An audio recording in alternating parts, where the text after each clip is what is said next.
tentang tafsir surat Al-Fatah. Surat Al-Fatah. Ya.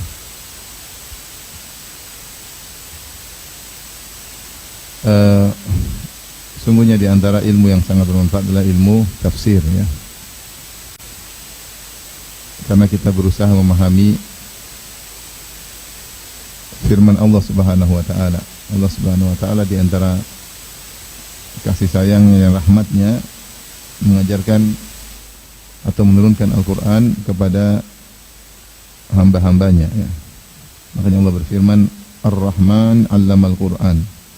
Ar-Rahman yaitu yang Maha Pengasih lagi Maha Penyayang. Setelah itu Allah Subhanahu wa taala menyebutkan di antara bentuk kasih sayang Allah Subhanahu wa taala, Allah mengatakan 'allamal Qur'an. Khalaqal insan 'allamahul bayan. Yang di antara rahmat Allah yang paling besar adalah mengajarkan Al-Qur'an kepada hamba-hambanya, ya.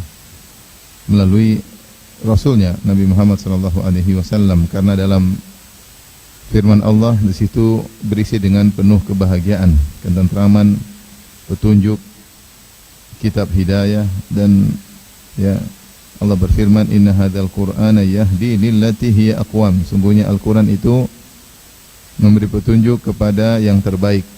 Allah mengatakan lillati hiya aqwam, yang paling lurus, yang paling baik. Maka jika seorang ingin mencari petunjuk dalam kehidupan ini, dalam segala kegiatannya, dalam segala aktivitasnya, maka petunjuk yang terbaik adalah dalam Al-Qur'an. Semakin seorang menjalankan isi Al-Qur'an, semakin dekat dengan Al-Qur'an, semakin banyak baca Al-Qur'an, maka dia semakin lurus, semakin bahagia, semakin baik akhlaknya, semakin baik ucapannya, semakin tentram kehidupannya. Dan semakin dia jauh dari Al-Qur'an, maka dia semakin sengsara. Allah berfirman, "Faman ittaba'a hudaya fala yadhillu wa la yashqa." Siapa yang mengikuti petunjukku, yaitu Al-Qur'an, fala yadhillu wa la yashqa, maka dia tidak akan tersesat dan dia tidak akan sengsara. Artinya siapa yang belajar Al-Qur'an maka dia akan bahagia, ya. Seperti Allah berfirman, "Taha ma anzalna 'alaikal Qur'ana litashqa." Kami turunkan Al-Qur'an kepada engkau bukan agar engkau sengsara, ya, tapi litas'at, agar engkau bahagia. Sebaliknya, siapa yang berpaling dari Al-Qur'an, ya, maka dia sengsara di dunia, terlebih lagi di akhirat. Wa man a'rada an dzikri fa inna lahu ma'isyatan dhanka. Siapa yang berpaling dari peringatanku, maka bagi dia kehidupan yang sesat, kehidupan yang sengsara. Oleh karenanya, pada adik-adik sekalian, ya, sisihkan waktu untuk mendalami Al-Qur'an. Ya, alhamdulillah adik-adik sudah diberi kemudahan untuk menghafal, ya. Al-Qur'an itu nikmat yang luar biasa.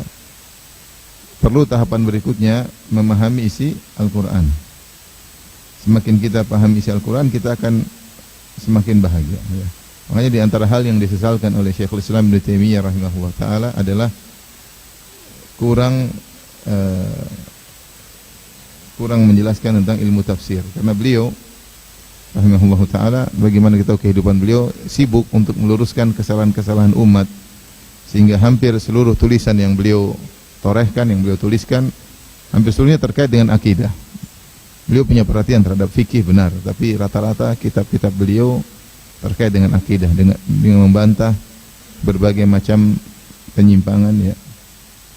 Syiah beliau bantah, Sufiyah beliau bantah, Nasara beliau bantah, ya. Banyak beliau bantah, ya. Wahdatul wujud beliau bantah, hampir seluruh, ya.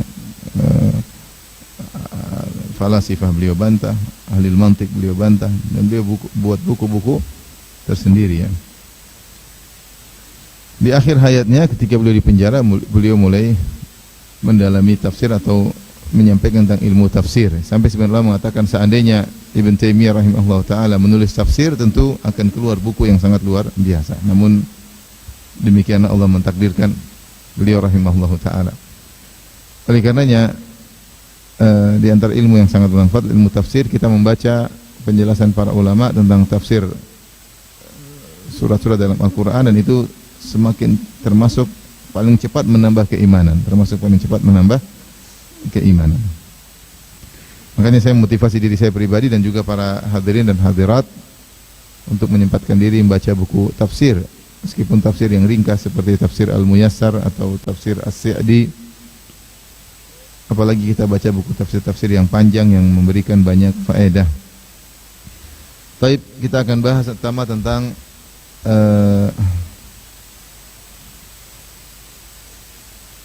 surat Al-Fatah. Al-Fatah maknanya di sini adalah nasrun atau an-nasr, yaitu kemenangan, ya, kemenangan. Adapun nama surat Al-Fatah cuma satu, namanya cuma Al-Fath. Al-Fath. Tidak ada surat, tidak ada nama lain bagi surat Al-Fatah. Dan nama ini tauqifi, datang dalam perkataan para sahabat radhiyallahu taala anhum ajma'in, ya. Seperti dalam hadis Abdurrahman bin Mughaffal radhiyallahu taala anhu, beliau berkata, qara'an Nabi sallallahu alaihi wasallam yauma fathi Makkah surat Al-Fath farajja'a fiha. Rasulullah sallallahu alaihi wasallam membaca ketika menaklukkan kota Mekah, membaca surat Al-Fatah dan Rasulullah mengulang-ulanginya. Demikian juga misalnya dari Miswar bin Makhramah wa Marwan bin Hakam, keduanya berkata, nazalat suratul Fathi baina Makkah wal Madinah. Turun surat Al-Fatah dari antara kota Makkah dan kota Madinah, fi sya'nil Hudaybiyah, terkait dengan perjanjian Al-Hudaybiyah. Demikian Ibnu Abbas radhiyallahu ta'ala anhu berkata, nazalat suratul Fathi bil Madinah, turun surat Al-Fath di Madinah. Oleh karenanya nama surat Al-Fatah cuma satu. Ada sebagian surat namanya banyak, ya. Ada sebagian surat namanya banyak. Dan biasanya penamaan surat itu diambil dari lafal yang merupakan ciri khas surat tersebut, yang biasanya tidak disebutkan di surat-surat yang lain. Seperti misalnya surat Al-Mutaffifin. Kenapa? Karena disebut Al-Mutaffifin cuma dalam surat Al-Mutaffifin. Misalnya, ya. Ya.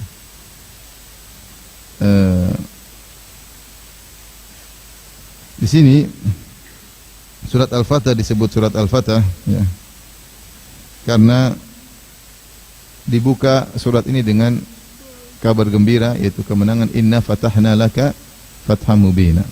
Sungguh kami telah memberikan kemenangan untukmu wahai Rasulullah dengan kemenangan yang nyata, kemenangan yang nyata. Padahal kalau kita lihat, ternyata lafal Al-Fatah ini datang dalam surat-surat yang lain. Contohnya dalam surat An-Nisa,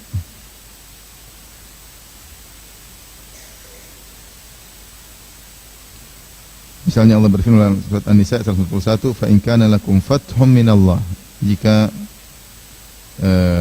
terjadi kemenangan untuk kalian dari Allah, ada fathum minallah. Ini contoh. Misalnya juga dalam surat Al-Maidah, Allah berfirman dalam ayat 52, fa asallahu ay ya'tiya bil fathi, ya, semoga Allah mendatangkan kemenangan. Seperti dalam surat Al-Anfal ayat 19, kata Allah Subhanahu wa taala, in tastaftihu faqad ja'akumul fath, jika kalian minta keputusan maka telah datang kepada kalian al-fath, kemenangan, ya. Kemudian juga misalnya dalam surat Al-Hadid, ya, Allah Subhanahu wa taala mengatakan, la yastawi minkum man anfaqa min qablil fathi wa qatal. Ayat 10, tidak sama di antara kalian orang yang berinfak sebelum Fatu Makkah wa qatal, ya, dan berperang, ya. Seperti juga dalam surat Shaf, Allah mengatakan, nasrum minallahi wa fathun qarib, pertolongan dari Allah dan kemenangan yang dekat waktunya. Demikian juga dalam surat An-Nasr, idza jaa nasrullahi wal fath, jika telah datang pertolongan Allah dan kemenangan. Jadi Al-Fatah ternyata bukan cuma dalam surat Al-Fatah. Tadi saya sebutkan surat An-Nisa, surat Al-Maidah, surat Al-Hadid, surat Al-Anfal, surat An-Nasr, surat Shaf. Namun kenapa surat Al-Fatah dinamakan dengan Al-Fatah, padahal dia bukan lafal yang spesifik dalam surat tersebut? Karena saya katakan tadi, nama-nama surat biasanya bisa diambil dari kata yang tidak disebutkan dalam surat-surat yang lain. Seperti surat Al-Fil. Kenapa surat Al-Fil? Karena cuma ada dalam surat Al-Fil, ya. Disebut surat Al-Baqarah, ya. Kenapa? Karena hanya disebut dalam surat Al-Baqarah. Lafal apa? Al-Baqarah itu datang dalam surat apa? Al-Baqarah ya. Tetapi surat Al-Fatah dalam surat yang lain nama kata Al-Fatah. Allah mengatakan karena dalam surat Al-Fatah, Fatah disebut 3 kali ya. Disebut 3 kali lebih banyak dan dibuka dengan Al-Fatah. Adapun ayat-ayat yang lain kata Fatah disebutkan di tengah-tengah. Tapi surat Al-Fatah langsung di awal, inna fatahna laka fatham mubina. Inna fatahna laka fatham mubina ya. Kemudian kata Al-Fatah sendiri dalam surat Al-Fatah disebutkan dalam 3 ayat. Ayat pertama, inna fatahna laka fatham mubina. Kemudian ayat 18 ya. Allah mengatakan fa anzalallahu sakinata alaihim fa anzala sakinata alaihim wa athabahum fathan qariba. Ayat 18, kemudian ayat 27 ya. Kata Allah Subhanahu wa taala, faja'ala min duni dzalika fathan qariba. Jadi itulah sebab kenapa disebut Al-Fatah, karena dia disebut di awal ada kata Al-Fatah, yang kedua dia paling banyak kata Al-Fatah dalam surat tersebut disebutkan dalam 3 ayat. Hadirin hadirat yang dirahmati oleh Subhanahu wa taala, Al-Fatah secara bahasa artinya membuka, yaitu membuka, menghilangkan kunci, tadinya tertutup kemudian dibuka. Dan biasanya Al-Fatah digunakan oleh para ulama tentang jika pasukan masuk ke suatu negeri baru kemudian menguasai negeri tersebut. Seakan-akan negeri tersebut tadinya terkunci, tidak bisa dimasukin, kemudian akhirnya bisa dimasukin. Oleh karena tidak semua perang disebut Fath. Tidak semua perang disebut Fath. Seperti perang Badar tidak sebut Fathu Badar, tidak. Karena para sahabat tidak menempati Badar. Perang Uhud juga tidak disebut dengan Fathu Uhud ya. Badar kota lain tapi ternyata tidak dikatakan Fathu Badar. Beda dengan ketika para sahabat menguasai, seperti Fathu Khaybar. Khaybar kota, sahabat masuk kemudian menguasai, maka disebut Fathu Khaybar. Itu ada masuk dan menguasai, menempati suatu daerah, disebut Fathu Khaybar. Demikian juga diantaranya Fathu Makkah. Makkah tadinya dikuasai orang musyrikin, kemudian didatangi oleh para sahabat, kemudian dikuasai, maka disebut Fathu Makkah. Taib. Ini kata Al-Fatah secara bahasa. Jadi makanya menjadi pertanyaan, kenapa surat Al-Fatah ya disebut Al-Fatah padahal tadi dijelaskan bahwasanya ini terkait dengan perjanjian Hudaybiyah. Dan kita ketahui bahwasanya dalam perjanjian Hudaybiyah Rasulullah SAW masuk kota Hudaybiyah, ternyata Rasulullah SAW balik. Rasulullah tidak menguasai Hudaybiyah. Kenapa disebut perjanjian Hudaybiyah dengan Fathu Al-Hudaybiyah? Kenapa disebut Al-Fathu padahal tidak menguasai? Beda dengan kalau Mekah, Khaybar, Rasulullah menguasai, para sahabat menguasai. Dia mengatakan dari sinilah kenapa ada yang memahami bahwasanya inna fatahna laka fatham mubina, ada yang memahami bahwasanya itu adalah Fathu Makkah. Karena Hudaybiyah tidak ada menguasai suatu tempat ya. Namun ini pendapat yang keliru, dibantah oleh para sahabat juga. Para sahabat mengatakan kalian menyangka Al-Fatah yang dimaksud adalah Fathu Makkah, namun yang benar maknanya adalah Hudaybiyah. Baik, timbul pertanyaan, kenapa perjanjian Hudaybiyah disebut dengan Fathun? Para ulama mengatakan karena ditinjau dari hasilnya.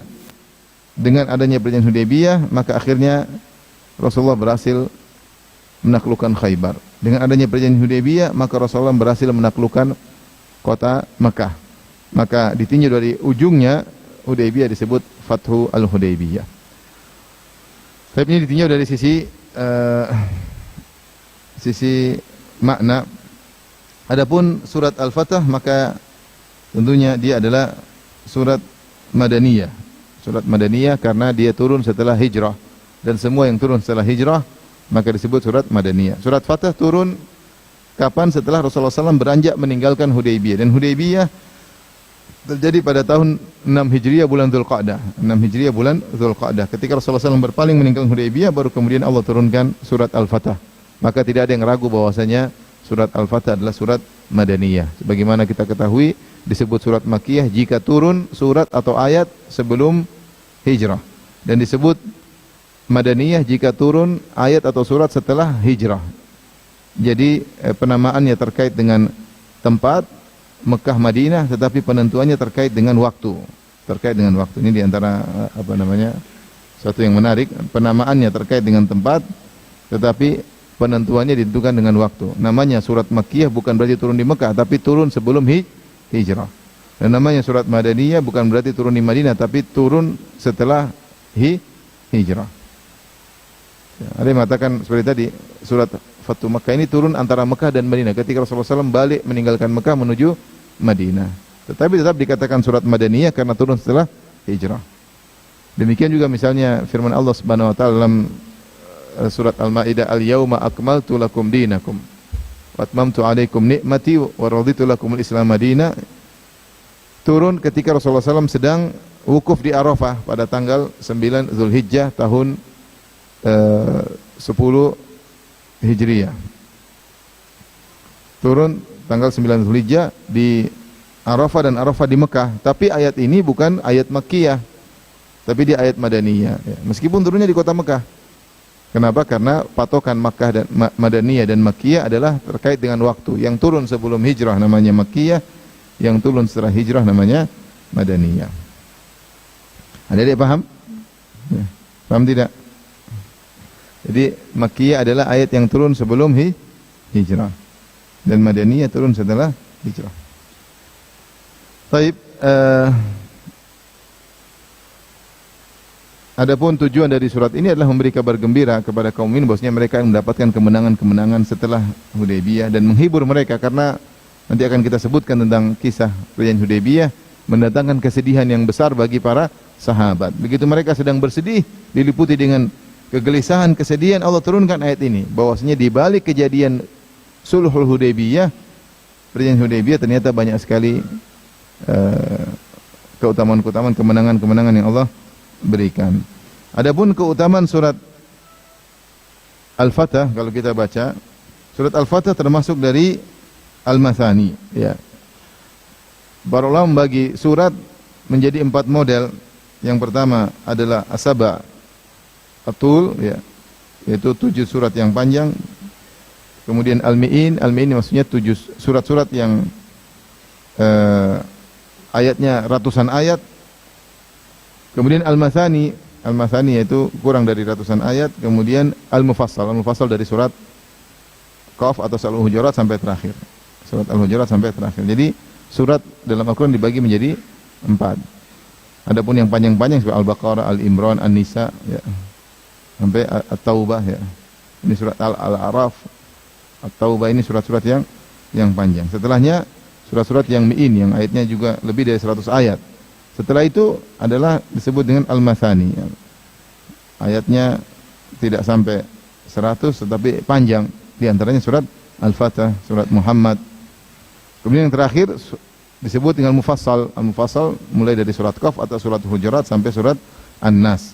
Dan keutamaannya sebenarnya dalam hadis dari Wathilah bin Al-Asqa radhiyallahu anhu, anna Nabi sallallahu alaihi wasallam qala, Rasulullah SAW bersabda, "Utitu makanat Taurah as-sab'atul wa makanaz Zabur al-mi'in wa makanal Injil al-mathani wa fuddiltu bil mufassal." Kata Nabi sallallahu alaihi wasallam, aku diberikan surat 7 yang panjang sebagai kedudukannya Taurat. Jadi keutamaan 7 surat yang panjang tersebut seperti Taurat. Dan keutamaan kitab suci Az-Zabur adalah seperti surat-surat Al-Mi'in, yaitu surat-surat yang lebih dari 100 ayat. Dan kedudukan Injil seperti Al-Mathani, di antaranya surat Al-Fatah. Dan aku dimuliakan dengan Al-Mufassal. Jadi surat Al-Fatah di antara Al-Mathani, dan dia merupakan surat yang mulia. Kemudian juga dalam hadis-hadis Rasulullah SAW dalam banyak riwayat menyebutkan bahwasanya Rasulullah lebih suka diturunkan surat Al-Fatah daripada dunia dan seisinya. Dalam hadis dari Umar bin Khattab radhiyallahu anhu, beliau berkata, "Kunna ma'a Rasulullah SAW fi safarin." Kata Umar, kami bersama Nabi dalam satu safar, "Fasa'altu an syai'in thalatha marrat falam yarud alayya." Aku bertanya kepada Nabi sallallahu alaihi wasallam tentang suatu pertanyaan, aku tanya sampai 3 kali. Tanya pertama Nabi tidak jawab, tanya kedua Nabi tidak jawab, sampai 3 kali Nabi tidak jawab. Maka aku berkata pada diriku, "Fakilatka ummuka ya ibn al-Khattab," yaitu celaka engkau wahai Umar, kenapa kau ngeyel nanya-nanya terus? Ya. Sudah tanya 3 kali tidak dijawab oleh Rasulullah sallallahu alaihi wasallam. Farakibtu rahilati fataqaddamtu makhafata an yakuna nazala fiyya syai'un. Maka akhirnya aku pun naik tungganganku dan aku maju ke depan. Aku takut gara-gara nanya Nabi 3 kali, akhirnya Allah tegur turunkan ayat. Maka aku jalan duluan.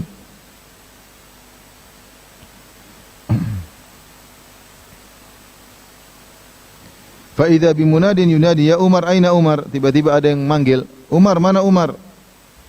Faraja'tu wa ana adhunnu annahu nazala fiyya syai'un.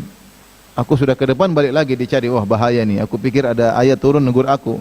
Karena udah nanya enggak dijawab, nanya enggak dijawab, nanya dijawab 3 kali ngeyel, gampangannya demikian. Khawatir ada ayat turun menegurku. Faqala Nabi sallallahu alaihi wasallam, ternyata tidak. Rasulullah kasih kabar gembira kepada Umar.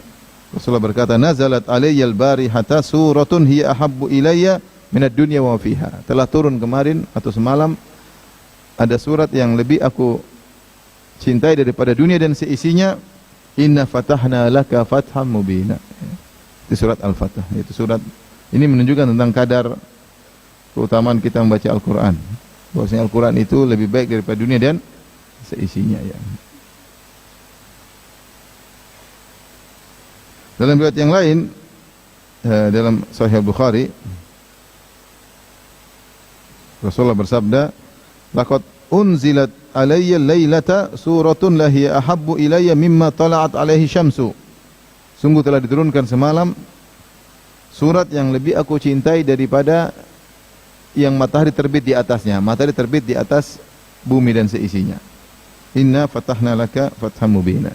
Maka seorang ketika baca Al-Quran menghadirkan dunia, bahwa dunia ini enggak ada apa-apanya dibandingkan dengan isi Al-Quran. Maka semangat baca Al-Quran, pahala yang akan diraih begitu banyak dengan yang orang suka membaca Al-Quran. Baik, ikhwan dan akhwat yang dirahmati Allah Subhanahu wa taala, sebelum kita masuk dalam tafsir surat Al-Fatah, mungkin perlu kita membahas sekilas tentang perjanjian Al-Hudaybiyah, karena surat ini terkait dengan perjanjian Al-Hudaybiyah. Kalau kita ngerti perjanjian Al-Hudaybiyah, baru kita ada gambaran tentang surat Al-Fatah. Ya. Baik, perjanjian Al-Hudaybiyah secara ringkas saya ingin sampaikan. Jadi ceritanya Rasulullah SAW bermimpi bahwasanya Rasulullah SAW tawaf di Ka'bah bersama para sahabat. Maka Nabi pun mengabarkan kepada para sahabat, kita akan umrah. Saya mimpi kita umrah. Maka Rasulullah SAW pun menyuruh para sahabat untuk siap-siap untuk umrah. Dan mereka sangat gembira ketika diperintahkan untuk umrah. Karena para sahabat yang kebanyakan berangkatlah kaum muhajirin. Dan mereka sudah diusir dari kota Mekah 6 tahun yang lalu. Jadi mereka kan penduduk asli kota Mekah. Penduduk asli kota Mekah, kemudian diusir, akhirnya berhijrah. Ketika berhijrah, mereka sudah tidak pernah balik lagi ke Mekah. Sudah 6 tahun tidak pernah balik ke Mekah, tidak pernah lihat kampung halaman, dan tidak pernah tawaf. Padahal itu ibadah yang sangat mereka cintai. Jadi mereka sudah ketahan 6 tahun. Bagaimana kerinduan mereka, bagaimana sekelas sahabat iman mereka. Jadi begitu disuruh berangkat untuk umrah, semangat luar biasa. Kita enggak usah bicara sahabat, kita bicara saudara-saudara kaum muslimin zaman sekarang. Ketika 2 tahun pandemi tidak bisa ke Mekah, begitu dibuka membeludak. Padahal Mekah bukan kampung kita. Padahal kita sudah biasa umrah dan haji sebelumnya juga. Ini bagaimana dengan sahabat yang Mekah adalah kampungnya, mereka lahir di sana, tinggal di sana, kemudian mereka terusir. Mereka punya nostalgia indah di kota Mekah, tinggal di sana. Apalagi Nabi SAW lahir di sana, tumbuh berkembang di sana, masa kecil di sana, menikah di sana, anak-anak lahir semua di sana, ya. Hartanya juga di sana, kerabatnya di sana, ya. Semuanya di sana, terus pergi, diusir. Maka ketika Nabi berkata, kita berangkat umrah, semangat semua. Namun Nabi SAW, ini terjadi setelah perang Khandaq.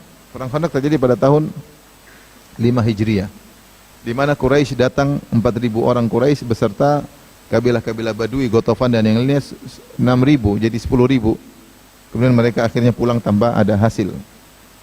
Pada tahun 6 Hijriah, Rasulullah menyuruh sahabat untuk berjalan umrah. Tetapi Rasulullah disuruh membawa hewan-hewan. Hewan-hewan tersebut dikasih qalaid, dikasih tanda, ya.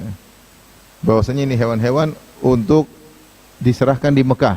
Dan di antara sunnah bahwasanya hadyu bukan cuma di musim haji saja. Dahulu kaum muslimin kalau ingin umrah mereka juga bawa hewan untuk disembelih di kota Mekah. Dan hewan tersebut ditandai, dipakai semacam gantungan-gantungan, terus dikasih isyar, dikasih tanda bahwa ini hewan untuk disembelih di kota Mekah, diserahkan kepada Allah Subhanahu wa taala. Mereka bawa hewan banyak dari kota Madinah. Terus mereka juga tidak membawa alat perang, tapi alat sekedar senjata sederhana yang biasa dibawa oleh musafir. Bukan senjata lengkap dengan panah-panah yang banyak, enggak, sederhana. Sebagaimana seorang musafir, dahulu mereka musafir ya bawa pedang.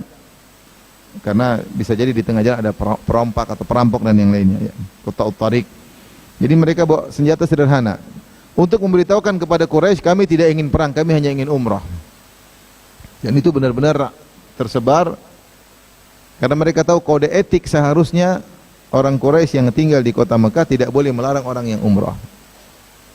Harusnya demikian. Sehingga mereka terang-terangan pakai kain ihram, bawa hewan-hewan, siap untuk umrah. Maka berangkatlah mereka menuju ke kota Mekah.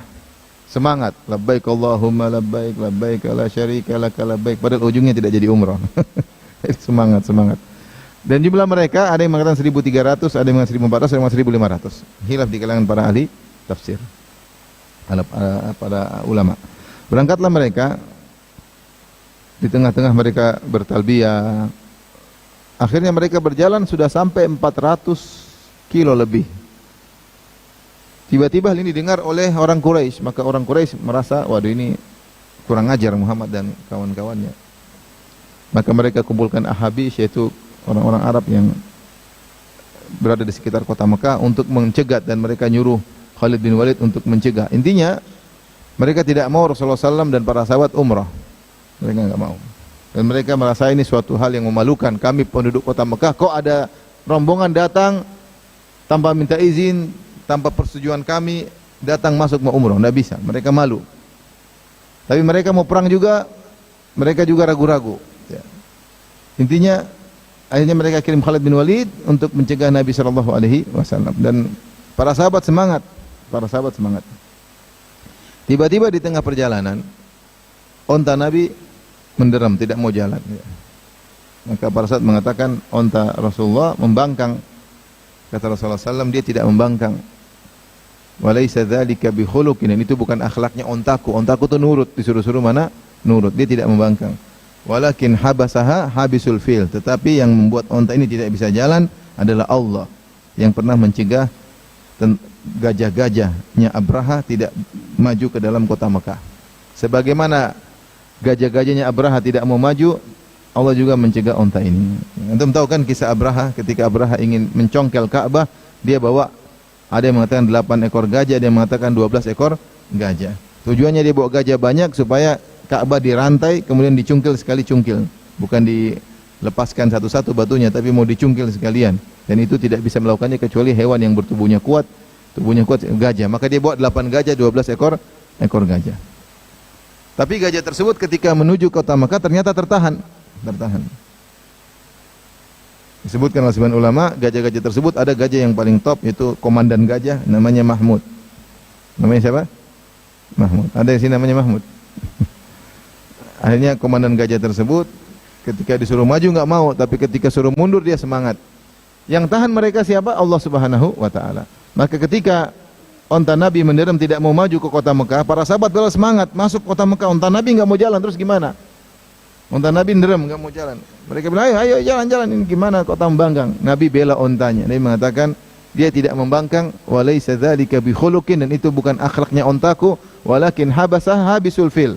Tetapi yang mencegahnya, menahannya adalah yang pernah menahan gajah-gajahnya Abraha. Ini dalil bahwasanya Nabi SAW membela kehormatan, meskipun kehormatan hewan. Karena dia dituduh apa? Membangkang. Yang ontanya nggak bisa, sembarang ngomong, nggak bisa jawab. Maka Nabi yang bela. Nabi mengatakan yang menahan dia adalah Allah Subhanahu wa taala. Ternyata Allah berkehendak lain. Karena kalau onta ini jalan terus sampai masuk ke Mekah, pasti terjadi pertumpahan darah. Pasti para sahabat sudah semangat. Siapa yang nahan umrah perang. Dan pasti jadi pertempuran dan pasti banyak orang Quraisy yang meninggal dari sisi Nabi atau dari sisi orang-orang Quraisy yang kafir ketika itu. Akhirnya tertahan. Ternyata Allah punya kehendak lain.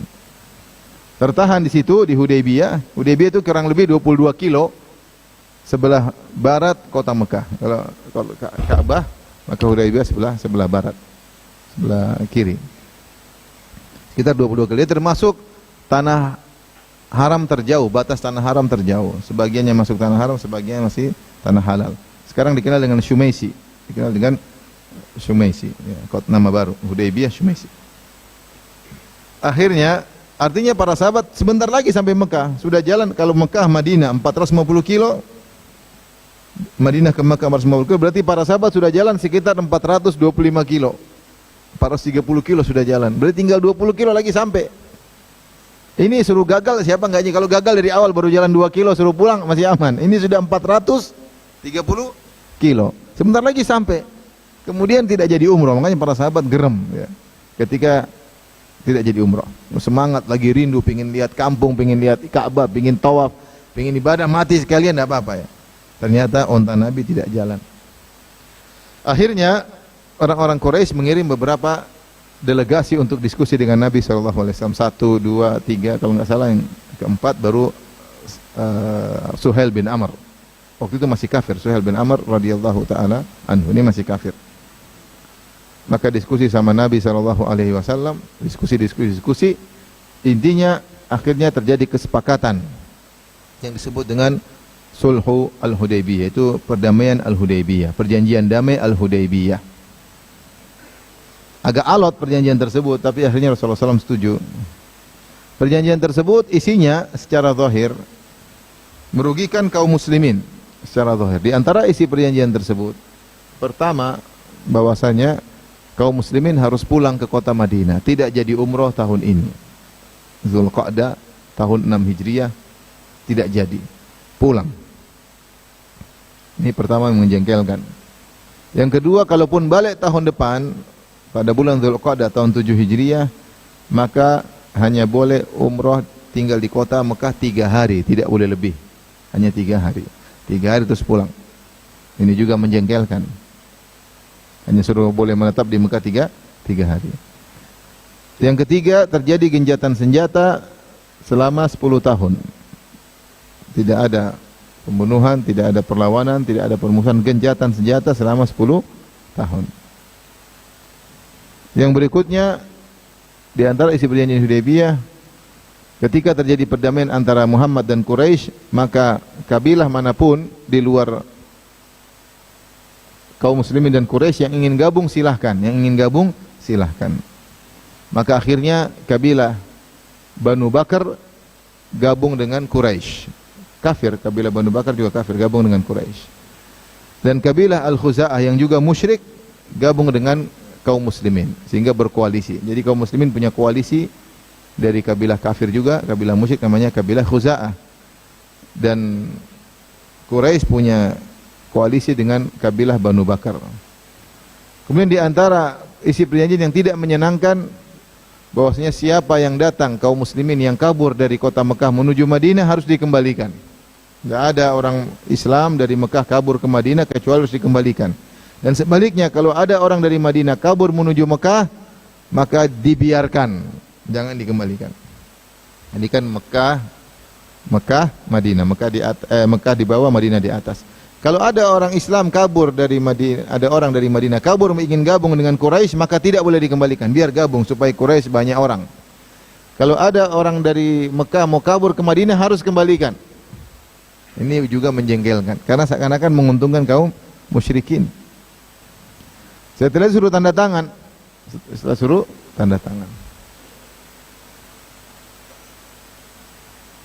ketika mereka sudah sepakat, apa yang terjadi? Tiba-tiba Abu Jandal ini putranya Suhail bin Amr, datang terbelenggu badannya. Dia termasuk orang-orang yang lemah, yang tidak bisa hijrah dari Mekah menuju Madinah. Dia sudah berusaha tapi dia ditahan. Akhirnya dia terbelenggu. Entah bagaimana caranya, dia dengar Rasulullah datang, maka dia berusaha kabur dari tempat belenggunya dia kabur sampai dia melemparkan dirinya di tengah-tengah kaum muslimin di Hudaybiyah. Seakan dia mengatakan, bawa aku pulang. Bawa aku pulang. Aku sudah setengah mati di Mekah, aku ingin pulang bersama kalian. Maka dia maju masuk ke rombongan kaum muslimin ingin pulang. Ketika Suhail bin Amr bapaknya lihat, bapaknya yang berunding sama Nabi, bapaknya. Kata bapaknya, wahai Muhammad, yang pertama kali kau terapkan ini, kembalikan. Kan sudah kita sepakat bahwasanya siapa yang kabur dari Mekah harus dikembalikan. Ini yang pertama, subhanallah. Kata Rasulullah masih bela, ya Suhail kan belum, baru saja belum. Ini kecualilah, jangan ini biar pulang aja ke Madinah. Rasulullah kasih lihat dia. Sudah pakai belenggu, lari jauh-jauh, ingin selamat. Suruh pulang. Kata Suhail, enggak. Suhail bin Amr itu masih kafir, dia nanti masuk Islam. Kata dia, enggak ada. Kalau tidak mau, tidak jadi perjanjian. Subhanallah. Kalau tidak mau, tidak jadi perjanjian. Kata Rasulullah, ini baru belum selesai. Enggak, kalau tidak mau, tidak jadi perjanjian. Para sahabat sudah jengkel, kasihan lihat Suhail. Sudah jengkel semua. Disebut dalam sebuah riwayat, Umar jalan dekat Abu Jandal sambil pegang pedang dekat Abu Jandal. Kemudian dia bilang kepada Abu Jandal, wahai Abu Jandal, orang kafir itu darahnya najis. Maksudnya Umar ingin Abu Jandal ini ngamuk, ambil pedang bunuh bapaknya biar selesai urusan. Tapi Umar dekat-dekatin ada pedang, cuma anaknya juga nggak mau. Itu bapaknya, bagaimanapun juga Pak, bapaknya. Akhirnya kata Rasulullah, engkau baliklah wahai Abu Jandal. Maka dia Rasulullah, "Hai kaum muslimin, kau tahu kalau aku balik mereka akan menfitnah agamaku, bisa jadi aku murtad, aku begini. Aku sudah lari jauh-jauh." Kata Rasulullah, "Kembali. Kita sudah terlanjur buat perjanjian. Kembalilah engkau. Allah akan berikan kau jalan keluar. Allah akan berikan kau jalan keluar." Sahabat ngamuk luar biasa. Ini ini gimana satu kabur suruh balik lagi. Bayangkan kita di posisi para sahabat. Ini udah kabur terbelenggu, sudah jalan 20 kilo kabur, suruh balik lagi. Tapi terpaksa Rasul bilang balik. Kita sudah terlanjur. Allah akan berikan engkau makhrajan, ya. Allah akan berikan engkau solusi. Maka dia balik. Akhirnya tanda tangan, artinya kesepakatan. Hadza ma shalah alaihi, inilah perjanjian yang disepakati oleh Muhammad Rasulullah dengan Suhail bin Amr. Ditulis, sepakat. Ketika ditulis inilah kesepakatan Muhammad Rasulullah dengan Suhail bin Amr. Suhail bin Amr bilang enggak, hapus itu tulisan Rasulullah, utusan Allah. Kalau kami ngaku engkau Rasulullah, ngapain kita ribut-ribut? Kita ini ribut karena tidak ngaku kau apa? Rasulullah. Jangan tulis Muhammad Rasulullah, tulis Muhammad bin Abdullah. Hadza ma saluh alaihi Muhammad bin Abdullah wa Suhail bin Amr. Nabi bilang, waktu itu tukang tulisnya Ali bin Abi Thalib. Kata Nabi, wahai Ali, hapus itu Rasulullah, tulis Muhammad bin Abdullah. Kata Ali, enggak, saya enggak mau hapus. Ali bilang apa? Saya enggak mau hapus. Engkau Rasulullah, meskipun mereka tidak mengakui, saya tidak mau hapus. Rasul bilang, ya Ali hapus. Enggak, saya enggak mau hapus. Ngeyel, bukan ngeyel sama Nabi, tapi supaya menjengkelkan siapa? Suhail bin Amr. Enggak. Para sahabat ingin Nabi berubah pikiran. Akhirnya Nabi bilang, wahai Ali, tunjukkan kepadaku mana tempat tulisan Rasulullah. Rasulullah tidak bisa baca, Rasulullah tidak bisa baca, tidak bisa tulis. Mana bagian tempat tulisan Rasulullah? Muhammad Rasulullah, Rasulullahnya bagiannya mana? Ali bilang di sini ya Rasulullah. Rasulullah hapus sendiri. Rasulullah hapus sendiri. Rasulullah bilang, wahai Ali, kau akan mengalami seperti apa yang aku alami. Dan itu ternyata benar, terjadi kenyataan ketika terjadi perjanjian keributan antara kubu Ali dengan kubu Muawiyah. Akhirnya mereka buat perjanjian. Yang tersebut isinya inilah kesepakatan yang disepakati oleh Ali Amirul Mukminin dengan Muawiyah. Kata Muawiyah, jangan tulis Amirul Mukminin. Tulis Ali doang. Kalau kami sudah membayar engkau Amirul Mukminin, buat apa kita ribut-ribut? Tidak ada. Tulis Ali. Terpaksa Ali tulis Ali, Amirul Mukmininnya dihapus. Ini dulu kata Rasulullah, kau akan mengalami seperti yang aku alami. Akhirnya Ali menghapus apa? Amirul Mukminin. Intinya akhirnya terjadi kesepakatan tersebut, dan ini sangat tidak menyenangkan. Ada poin-poin yang merugikan kaum muslimin. Di antaranya tidak boleh umrah, harus pulang buyar umrahnya, pulang. Justru balik lagi 430 kilo tanpa ada umrah. Siapa tidak jengkel? Ya. Kemudian yang kedua, kalaupun umrah tahun depan hanya 3 hari. Datang masuk Mekah 3 harus pulang, tidak boleh lama-lama. Subhanallah, kampung sendiri, ini di kampung kita dulu disuruh 3 hari doang. Yang ketiga tadi, kalau ada yang datang dari Mekah harus balik. Waduh, mereka jengkel. Akhirnya sepakat selesai, Suhail bin Amr pulang. Kata Nabi, "Hai para sahabatku, ayo kita bertahalul." Karena kalau dalam aturan syariat haji atau umrah, kalau tidak bisa melanjutkan perjalanan harus bertahalul. Kata Allah Subhanahu wa taala, "Wa atimul hajja wal umrata lillah, fa in uhsirtum famastaysara minal hadi." Sempurnakanlah hajimu dan umrahmu karena Allah. Kalau kalian terhalangi, maka potong hadiu, potong kambing atau onta. Beda dengan ibadah-ibadah yang lain. Kalau ibadah yang lain kita gagalin, selesai, tidak ada konsekuensi. Kita kalau sholat Allahu Akbar tiba-tiba tengah jalan pingin batalin, selesai. Puasa batal, sudah selesai, nggak ada masalah. Batal ya batal. Tapi kalau haji umrah, kalau batal nggak gratis, harus bayar. Kecuali seorang ketika umrah dia berkata, "Wa in habasani habis, famahilli haitsu habastani." Kalau ada sesuatu yang menghalangi, maka tahallulku di mana aku terhalangi, maka tidak perlu bayar, gampangnya gratis. Tapi kalau tidak mengucapkan ini, kapan terhalangi, tidak bisa masuk Mekah, tidak jadi umrah, maka harus potong kambing atau onta. Maka Nabi mengatakan, "Wahai sahabatku, silakan bertahallul. Udah kita pulang ke Madinah." Maka mereka tidak mau. Para sahabat ketika itu hampir semua tidak mau. Tidak satu orang pun yang menjalankan perintah Nabi. Tidak satu orang pun. Bukan berarti mereka membangkang Nabi, kata para ulama, mereka berharap Nabi berubah pikiran. Mereka berharap Nabi berubah pikiran. Semua gerundel jengkel, karena apalagi tadi ada Abu Jandal. Datang suruh pulang, terbelenggu jauh-jauh disuruh pulang. Ini menjengkelkan sahabat. Mending kita perang. Tidak seorang pun yang menjalankan perintah Nabi. Kemudian Umar, diantaranya Umar datang kepada Abu Bakar. "Ya Abu Bakrin, wahai Abu Bakar, alasna alal haqqi wa hum alal batil." Bukankah kita di atas kebenaran, sementara itu Quraisy di atas kebatilan? Kata Abu Bakar, "Benar ya Umar." Ini mukaddimah Umar kasih. Umar berkata lagi, "Alaisa qatlana fil jannati wa qatlahum finnar." Bukankah kalau kita bertempur dengan mereka, kita meninggal masuk surga, mereka mampus masuk neraka? Kata Abu Bakar, "Benar." "Falima nu'tid daniyata fi dinina." Ngapain kita mengalah? Kita perang aja ya Umar. Kita kan menjadi Abu Bakar, kita menjadi surga, mati ya udah masuk surga. Kita perang aja, ngapain kita mengalah, merendah sama mereka? Umar. Kata Abu Bakar, "Innahu Rasulullah." Itu Rasulullah yang suruh. Dia adalah utusan Allah. Walaysa ya'sih, dan dia tidak akan bermaksiat kepada Allah. Muhammad suruh begitu pasti perintah Allah, enggak mungkin dia membangkang perintah Allah. Udah kita nurut aja. Umar berkata lagi, "Wahai Abu Bakar, bukankah Rasulullah bilang kita akan tawaf? Kan kita berangkat awal katanya mau tawaf. Kita mau umrah." Artinya Rasulullah mimpi umrah, dan mimpi Nabi adalah wahyu. Kalau kenapa sekarang enggak umrah? Kata Abu Bakar, subhanallah, dia mulham, subhanallah, dia berkata, "Apakah Rasulullah berkata akan tawaf tahun ini?" Kata Umar, "Tidak, Rasulullah tidak bilang tahun ini. Kita akan tawaf tapi bukan tahun ini," kata Abu Bakar. Akhirnya Umar mundur. Umar ketemu Nabi, tanya lagi. Pertanyaan sama.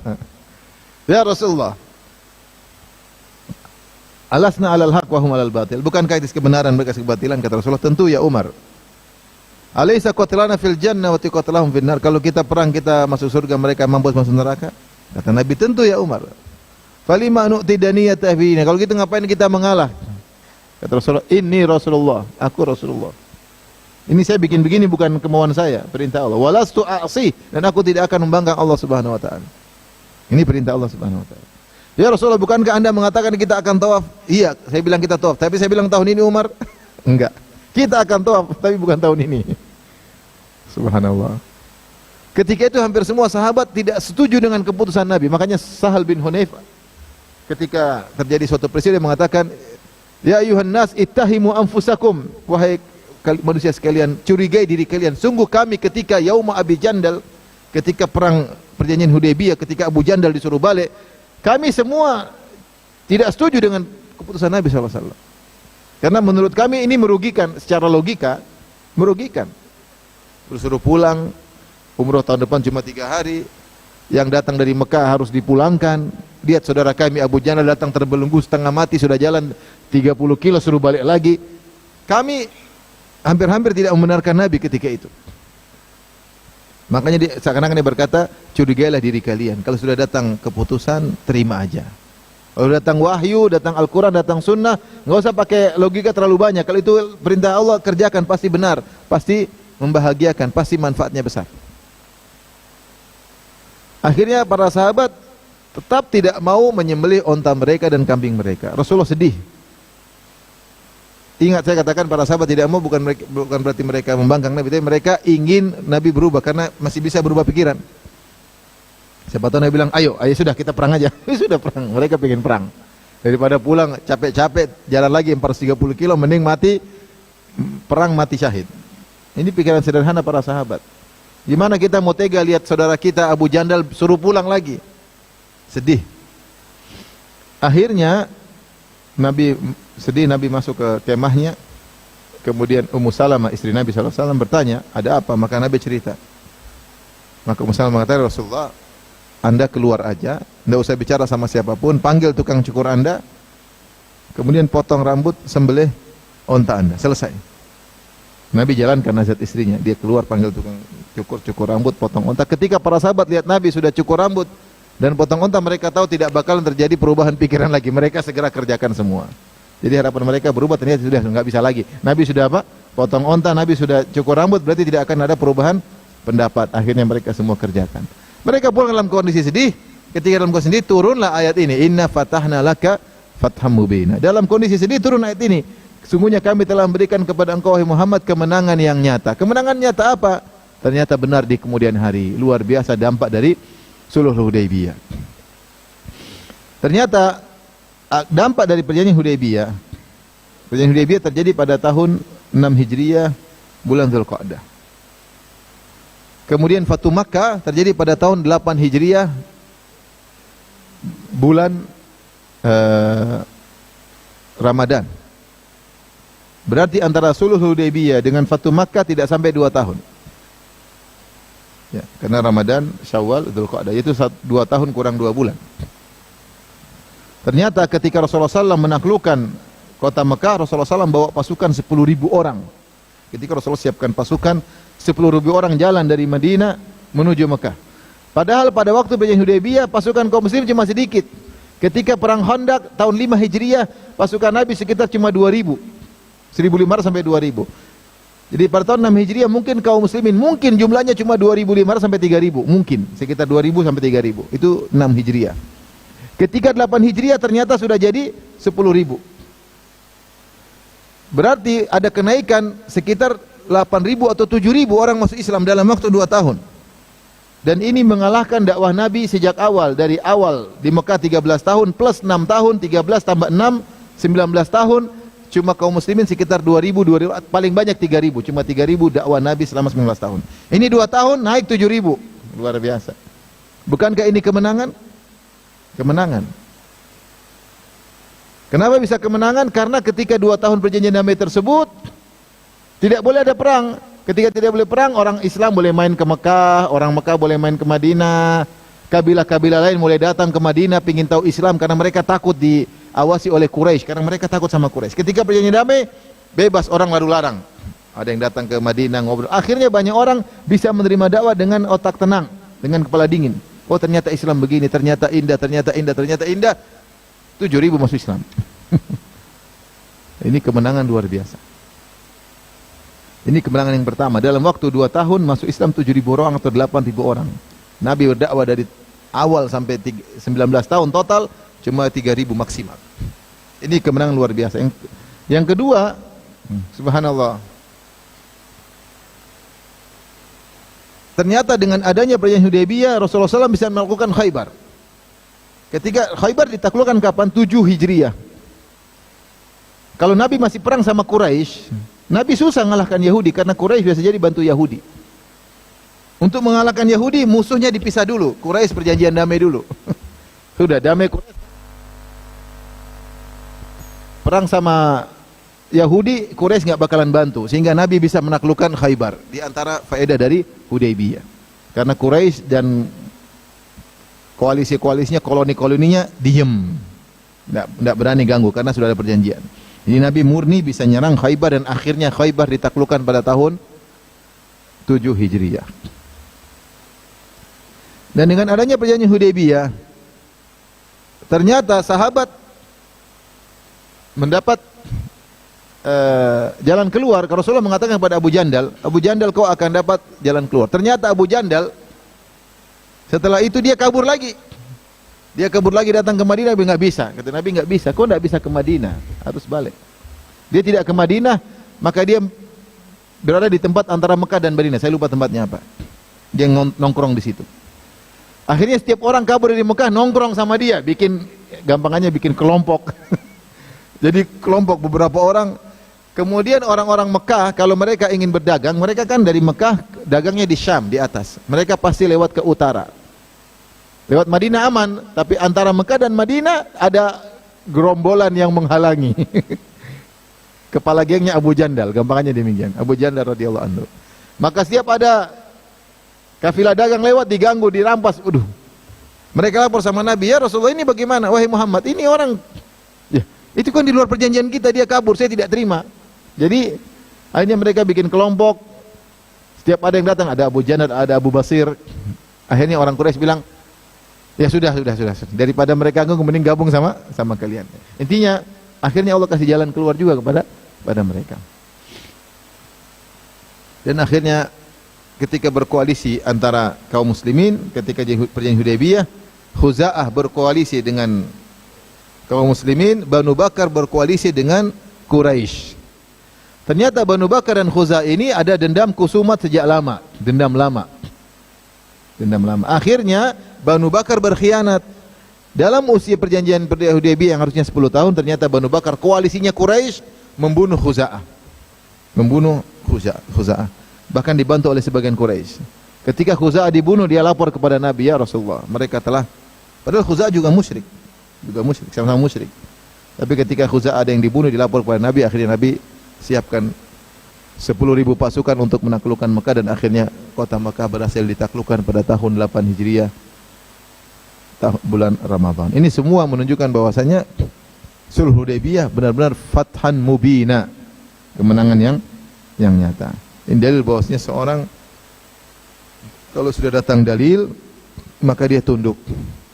Fala wa rabbika la yu'minuna hatta yuhaqqimuka fi ma shajara bainahum thumma la yajidu fi anfusihim harajan mimma qadaita wa yusallimu taslima. Demi Rabbmu, Allah bersumpah dengan dirinya. Demi Rabbmu, la yu'minun, mereka tidak akan beriman. Hatta yuhaqqimuka fi ma shajara bainahum, sampai mereka menjadikan engkau wahai Muhammad sebagai hakim di antara perselisihan di antara mereka. Thumma la yajidu, kemudian mereka tidak mendapati gerundal sedikit pun atas keputusanmu. Wa yusallimu taslima, dan mereka pasrah menerima keputusanmu. Ini baru orang beriman. Kalau enggak beriman, kata Allah Subhanahu wa taala. Harus menerima keputusan Nabi. Apa yang Nabi ngomong, kalau tahu hadis sahih terima, jangan banyak ngomong. Tahu hadis sahih terima. Jangan coba-coba untuk menghindar dari hadis tersebut. Kalau memang kamu benar beriman, jangan ikuti hawa nafsu, jangan ikuti logikamu. Kalau itu benar-benar dari Nabi, terima. Hidup cuma sekali, jangan spekulasi. Karena subhanallah, sebagian orang terkadang memelintir hadis, memelintir ayat, menolak hadis karena hawa nafsu. Kenapa orang-orang Quraisy dulu, orang-orang kafir, mereka tidak mau beriman dengan hari kebangkitan? Innahum kanu la yarjuna hisaba wa kadzdzabu bi ayatina kidzaba. Mereka dulu mendustakan hisab dan mereka mendustakan ayat kami. Demikian Allah juga berfirman, innal ladzina la yarjuna liqa'ana, ya. Kemudian kata Allah, waradu bil hayatid dunya, ya. Orang-orang yang tidak berharap bertemu dengan kami, tidak berharap adanya hari kiamat, tidak berharap adanya hisab. Waradu bil hayatid dunya watma'annu biha, dan mereka ridho dengan kehidupan dunia, mereka tentram dengan kehidupan dunia. Kenapa? Kalau mereka beriman ada hisab, mereka tidak tentram. Mau maksiat itu nanti dihisab, mau minum khamar nanti dihisab, mereka tidak tentram mau maksiat. Mau zina nanti ditanya sama Allah, sudah tidak ada hari kiamat. Sehingga mereka kalau maksiat lepas, aman, tidak ada ketakutan, kegelisahan sedikit pun. Mau minum khamar, mau zina, mau apa, mau riba, aman, tidak ada hisab. Jadi hawa nafsu yang ada di mereka membuat mereka untuk memilih tidak ada hisab. Kenapa ada hawa nafsu? Hati-hati, sebagian kita pun, sebagian orang juga demikian. Ketika dia punya kecenderungan kepada suatu riba, ada pendapat dia pilih bolehnya riba. Kenapa? Ada kepentingan masalah pribadi, dia pilih pendapat boleh. Bukan karena kemurnian ilmiah, tapi karena hawa nafsu. Jadi hawa nafsu itu membuat kita memilih suatu hukum. Hati-hati. Ini pendapat, ini kenapa? Karena ada hawa nafsu. Allah Maha tahu. Kau memilih suatu pendapat karena murni mencari kebenaran atau hawa nafsu, Allah Maha tahu. Hati-hati. Fala wa rabbika la yu'minun. Demi Rabbmu mereka tidak beriman. Hatta yuhaqqimuka fima syajara bainahum. Tsumma la yajidu fi anfusihim harajan mimma qadait. Mereka tidak beriman sampai mereka menjadikan engkau sebagai hakim atas perselisihan mereka, dan mereka tidak mendapatkan gurundal dalam diri mereka sedikit pun, dan mereka terima dengan sepasrah-pasrahnya. Allah berfirman dalam ayat yang lain, ya ayyuhalladzina amanu la tuqaddimu baina yadayillahi wa rasulihi wattaqullah. Wahai orang beriman, janganlah kalian mendahului Allah dan Rasulnya, bertakwalah kepada Allah. Kata ulama, jangan kau kasih ide, jangan kau, kalau kau ingin mengatakan sesuatu jangan mendahului Allah, lihat dulu ayatnya, ada hadisnya, jangan dulu berlogika, jangan dulu ngomong. Ada ayatnya enggak, ada hadisnya enggak. Kalau enggak ada bolehlah kau berijtihad. Kalau ada ayatnya hadisnya berhenti, jangan coba-coba maju. La tuqaddimu baina yadillahi wa rasul. Atau ada pendapat mengatakan kalau sudah turun ayat dan rasulnya jangan kau membuat ide-ide. Coba seandainya ini halal, coba seandainya haram, coba seandainya Rasulullah bilang begitu. Enggak boleh. Apa yang Allah turunkan dan Rasulullah jalankan itu yang sempurna, itu yang terbaik buat kalian. Wa'lamu anna fikum Rasulullah. Ketahuilah di antara kalian ada Rasulullah SAW. Ya. Kalau Allah dan Rasulullah mengikuti keinginan kalian, tentu akan merepotkan kalian. Keinginan itu banyak. Oleh karenanya, lihat para sahabat ketika perjanjian Hudaybiyah, sampai Sahal bin Hunayf berkata, ittahimu anfusakum. Ya. Curigai diri kalian. Sungguh kami ketika Yaum Abjandal, ketika hari perjanjian Hudaybiyah, kami hampir-hampir yaitu tidak setuju langsung dengan keputusan Nabi, karena lihat kondisi, prediksi dan macam-macam, seakan-akan keputusan Nabi itu salah, seakan-akan demikian. Ternyata kami yang salah. Demikian seorang mukmin kalau telah datang perintah, telah datang hadis, pasrah terima dan jangan macam-macam. Lihatlah pelajaran diambil oleh para sahabat. Kita ini lemah, otak kita terbatas, mempunyai terbatas. Apa yang Allah turunkan dan Nabi pilihkan itu yang terbaik dalam segala urusan, Baik, sampai sini saja dulu kajian kita. Ya.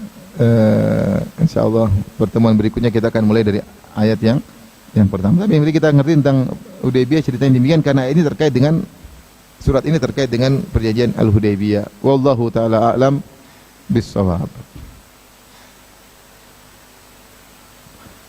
Ada yang tanya?